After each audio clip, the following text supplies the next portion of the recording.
Assalamualaikum. Apa kabarnya anak-anak ibu semua?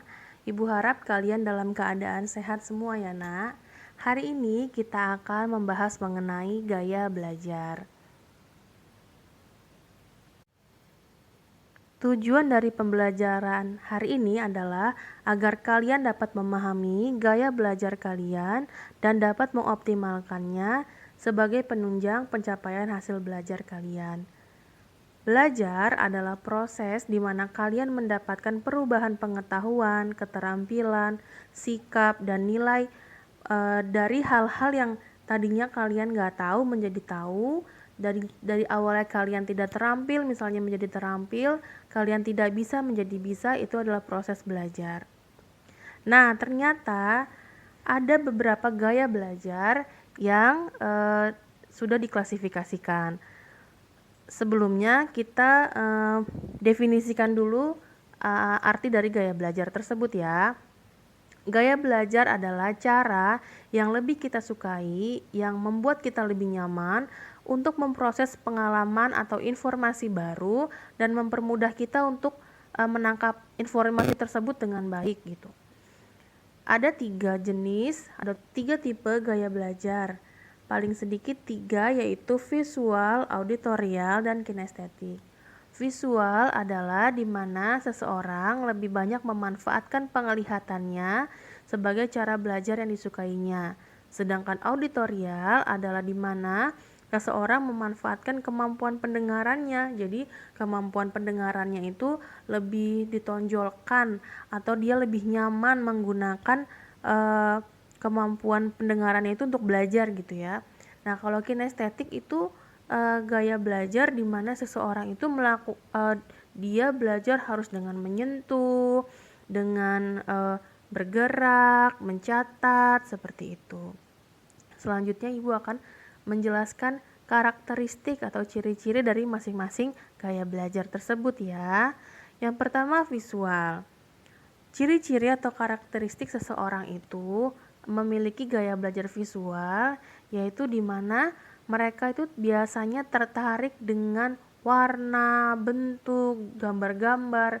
Jadi mereka merasa lebih paham, lebih mudah nempel gitu ya materi-materi yang barunya jika materi yang diberikan itu berbentuk gambar yang menarik, diagram atau tulisan-tulisan yang menarik dengan warna-warni seperti itu.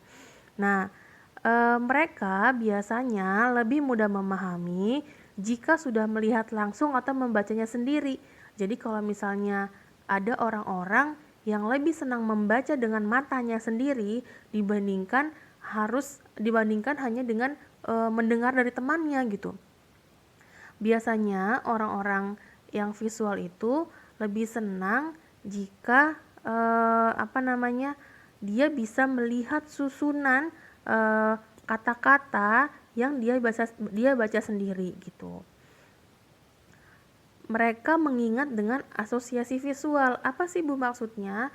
Yaitu biasanya orang dengan gaya belajar visual itu bisa ingat letak tulisan atau gambar dan mereka tuh mengingatnya gitu. Oh, sebutkan misalnya jenis-jenis ciri-ciri makhluk hidup seperti itu. Misalnya ada beberapa. Nah, mereka tuh bisa hafal dari 1 sampai 5 urutannya sesuai dengan urutan yang mereka tulis gitu. Karena mereka bisa menggambarkan visual tersebut. Di otak mereka tuh tergambar jelas bentuk tulisannya, bentuk urutannya seperti itu. Sehingga mereka membutuhkan untuk melihat materinya sendiri gitu. Agak sulit bagi mereka untuk hanya mendengarkan penjelasan dari orang lain jika tidak melihat sendiri gitu. Biasanya orang-orang dengan visual itu menggunakan stabilo berwarna, sticky notes, atau mereka membuat mind mapping sendiri seperti itu. Jadi mereka menyusun materi-materinya sesuai dengan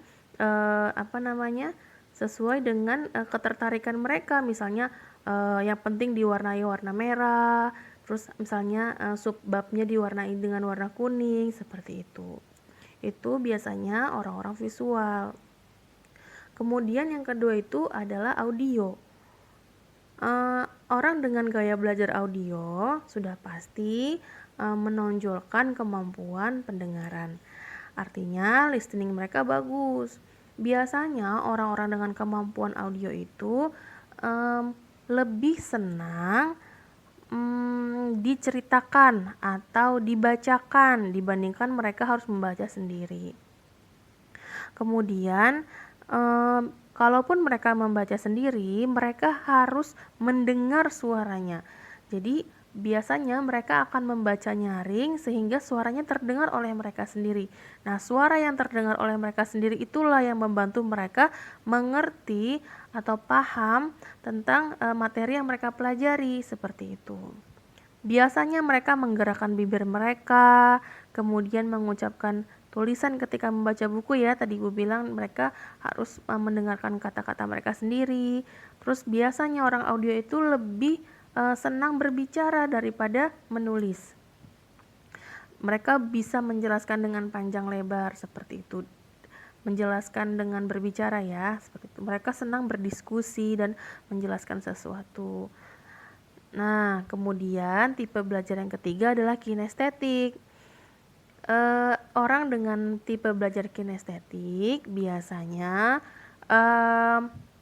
membutuhkan bantuan alat tulis atau benda-benda lain yang membuat mereka tuh merasa nyaman saat belajar. Misal, orang dengan kinestetik itu akan menulis kembali catatan-catatan yang walaupun misalnya mereka minjam catatan dari temannya, tapi mereka butuh untuk menulis catatan itu kembali di buku mereka, bukan hanya untuk dibaca, tapi kegiatan menulis yang mereka lakukan itulah yang membantu mereka mengingat.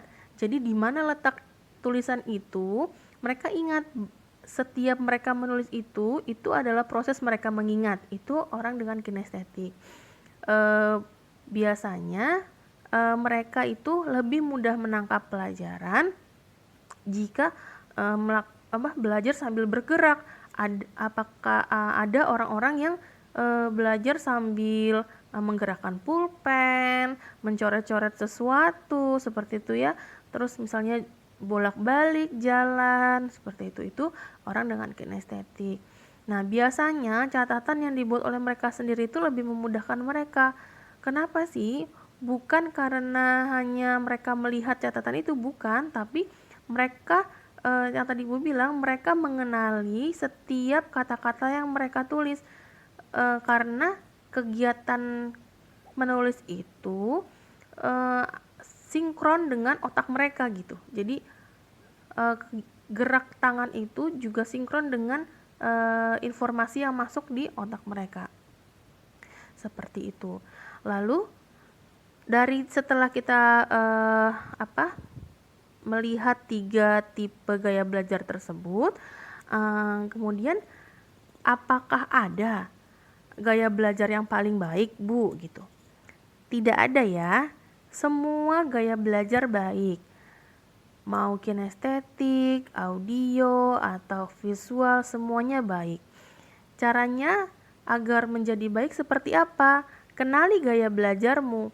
Jadi kamu harus tahu dulu diri kamu itu lebih cocok belajar dengan cara yang seperti apa. Kemudian asah. Asah itu artinya apa, Bu? Kamu harus belajar terus menggunakan gaya belajar itu. Kalau kamu yakin bahwa itu adalah gaya belajarmu ya, kamu harus menggunakan gaya belajar itu asah. Semakin lama kamu akan menemukan ritmenya. Oh, seperti ini. Saya belajar cepat supaya masuk tuh seperti ini, supaya paham tuh seperti ini, seperti itu ya. Jadi kamu bisa mempersingkat waktu gitu, belajar jadinya lebih mudah.